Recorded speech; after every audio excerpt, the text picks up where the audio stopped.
In the late 1760s, while other kids were doing the kind of things youngsters do in their early teens, Leopold Mozart was taking his son Wolfgang around the opera houses of Italy. Why?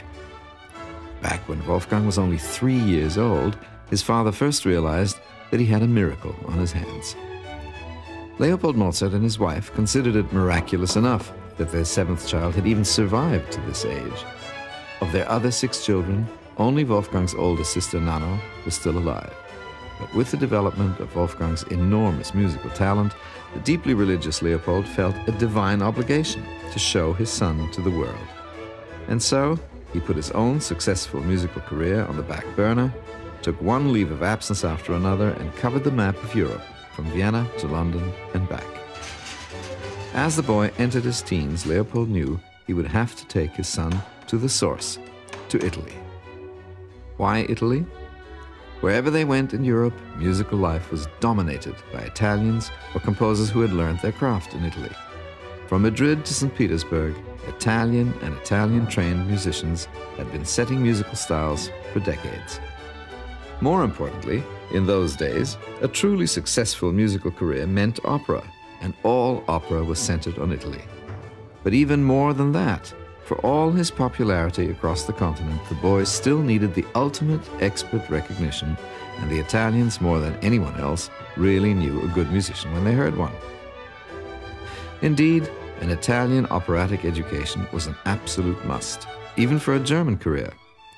Since the 1720s, most of the opera theaters in southern German provinces had been completely in Italian hands. Even great German composers like Handel and Gluck wrote almost all their operas in Italian.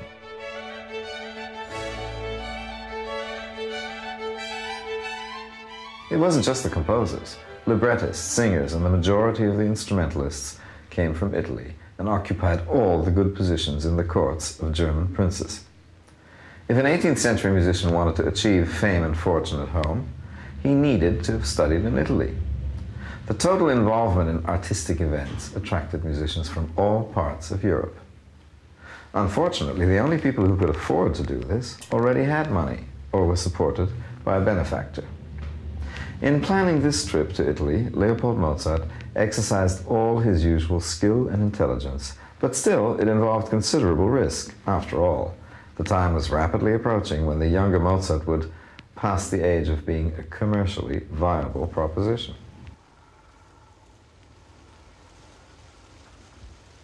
This was a period when a lot of children were forced to work, many of them at such grueling, hazardous jobs as coal mining. For young Wolfgang Mozart, however, this wasn't work. Traveling all over the continent and making music for enthusiastic audiences were the center of his life. Furthermore, Wolfgang loved seeing new places, learning new languages, and meeting people. Often enough, he really enjoyed the long rides in the coach, a kind of music school on wheels, where his father kept him busy with all kinds of musical exercises. On top of all this, the business of getting from one place to another was teenage Wolfgang's idea of ecstasy. My heart is completely enchanted with all these pleasures because it is so jolly on this journey, because it is so warm in the carriage, and because our coachman is a fine fellow who, when the road gives him the slightest chance, drives so fast. On December 13th, 1769, Leopold and Wolfgang left Salzburg to travel over Innsbruck and the Alps to Italy, crossing the border on Christmas Day. The ride and their stopovers were anything but the lap of luxury. Every night, a different inn, ice-cold rooms, and frigid beds. Enough luggage for months on the road had to be loaded up every morning. Dinners were usually served very late at night. Because of the cold, the little boy was also served a ration of wine. And the next morning, before the sun rose, they were off to the next stop. Little Wolfgang looks like he's just emerged from battle, which is to say a little red-brown, especially round the nose and mouth from the raw air and the open fireplaces. My beauty has suffered little so far, otherwise I should be quite desperate. I am a harried man. Life is nothing but dressing, undressing, packing and unpacking. On top of this, no heated rooms, freezing like a dog. Everything I touch is ice. It gives you horribly black and blue hands.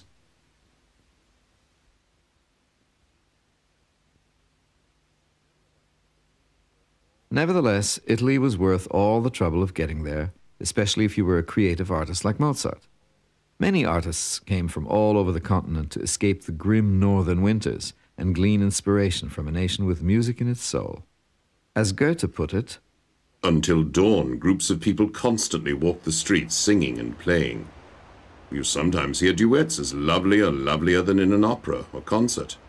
Coaches full of musicians go through the town at night on their pleasure tour." perhaps Goethe got a taste of life in the Italian cities during one of those famous carnival seasons, like the one the two Mozarts saw when they arrived here in Verona. This magnificent city had been setting artistic imaginations on fire for centuries. Even Shakespeare set two of his greatest plays here, Romeo and Juliet and Two Gentlemen of Verona. Leopold and Wolfgang spent a week in Verona during the carnival opera season. Every evening they went to some kind of event. The boys' considerable fame had obviously gone on before them because everyone was competing for a chance to meet the celebrated young musician and invite him to their homes. In fact, the first families of the city passed them around like a movie star. These are the gardens of Count Giusti's splendid palace, where father and son had the honor of dining and spending the day.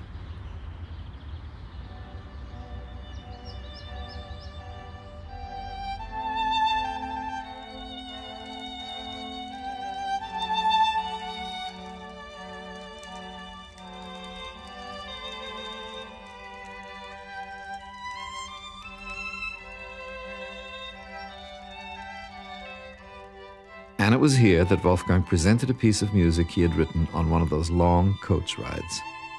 This first string quartet in G major was a remarkable enough work in itself, considering the age of its composer. It also, however, marked the beginning of a long series which would make a major contribution to defining the quartet form for generations to come.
The Mozarts were so sought after that just planning their daily schedules was a formidable task.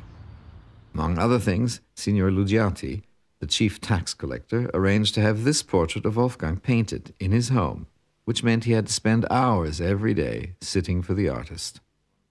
Today, this is one of the few authenticated Mozart portraits.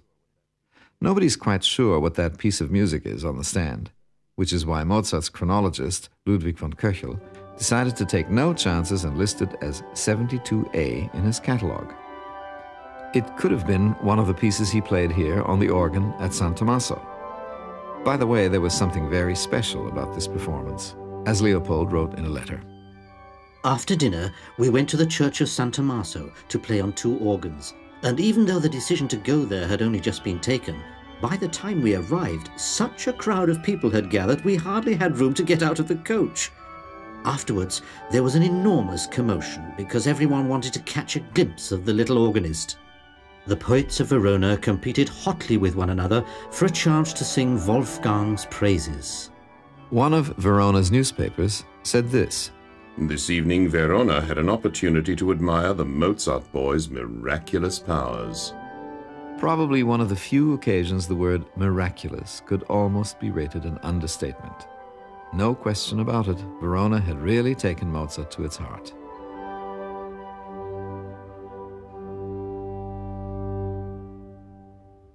A few days later, everybody who was anybody went to hear him perform a long list of musical magic tricks. A circus act? Perhaps. But on a much higher plane, an incredible demonstration of the way this artistic mind worked.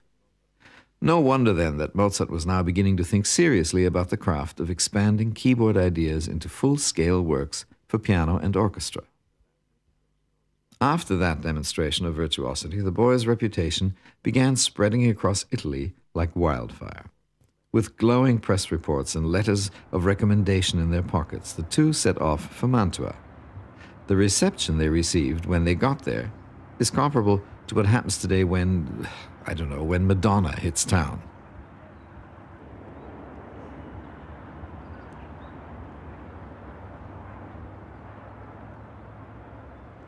Certainly this city must have had a special and mysterious charm for the Mozarts, with its long and convoluted history, which behind its heavy walls preserved the rank and glory of a small but culturally important capital.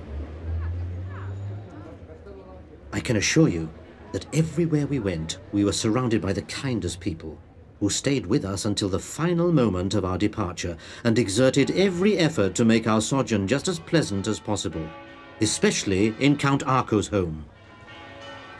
Francesco Count Arco was the head of one of the first families of Mantua and a member of an aristocratic clan that held high positions throughout Europe, including Salzburg, where Arco's cousin had given Leopold the letter of recommendation which gained them entry to this home. Members of the Arco family, incidentally, would figure significantly in both a positive and a profoundly negative way in Mozart's future life. It must often have been a frustrating experience to be a composer in those days, thrilling the crowds on one evening and then composing for a gathering like this only a few days later, where compositions that would ultimately go down in history received all the attention of a mood music recording in a department store elevator.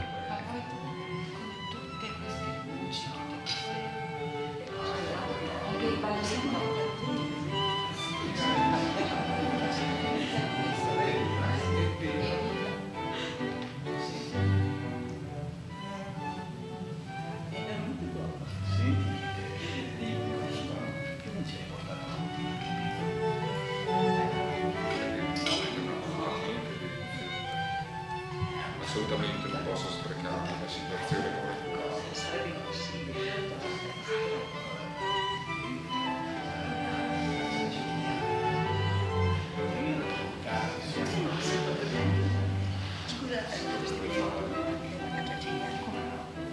Potrebbe fare per il prossimo sabato.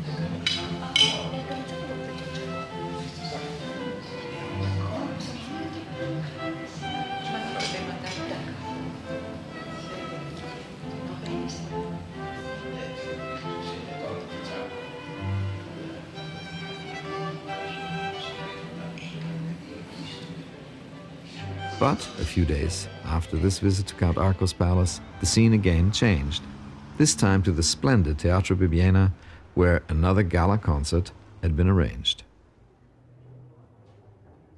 Leopold was quite amazed by what he saw. In all my born days, I have never seen anything quite so beautiful. It is not a theatre, but rather a hall built like an opera house with boxes. At the place where the stage should be, there is a platform for the musicians, and behind it another gallery of boxes for the spectators. When I saw that theatre, 200 years after Leopold, the effect on me was exactly the same. It's a magnificent example of the Austrian Empress Maria Theresia's cultural influence in Italy. It was named for its architect, Antonio Bibiena, one of the greatest architects and designers of theatres and opera houses in the 18th century. It was in this handsome hall that Mozart performed a number of his compositions under the sponsorship of the newly established Royal Academy. It is also the site of this concerto performance. Unlike similar institutions, this unique academy was operated by both the aristocracy and the bourgeoisie, and also maintained an orchestra of its own. Its reputation had spread far beyond the city limits because of its size and quality, and you only have to look at it to see why Leopold loved it.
On the same evening, the audience excitedly followed the different public examinations the boy was subjected to, passing all of them with flying colors.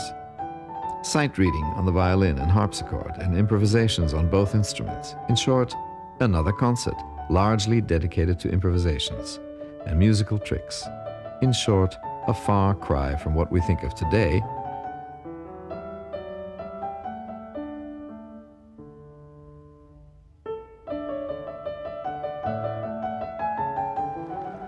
Nevertheless, during this tour, piano concertos did form a part of his concert repertoire. Family baggage always contained such material. 4 of them were called pasticcio concertos because Mozart had arranged other composers' piano pieces. Most of them he had discovered in Paris, and because time was short, his father helped with some of the writing. For a long time, these pasticcio concertos were considered to be genuine Mozart compositions, so clearly do they bear the stamp of his individual style. This was the first time Mozart had turned to the concerto as a form, and it's certainly understandable that his father would want to give the 13-year-old a little tutoring. Even much later, when his repertoire consisted mainly of his own works, he still played these little concertos, proof that he both liked them and treasured them. Leoncy Honauer and Hermann Raupach were the names of 2 composers whose music Mozart arranged.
Thank you.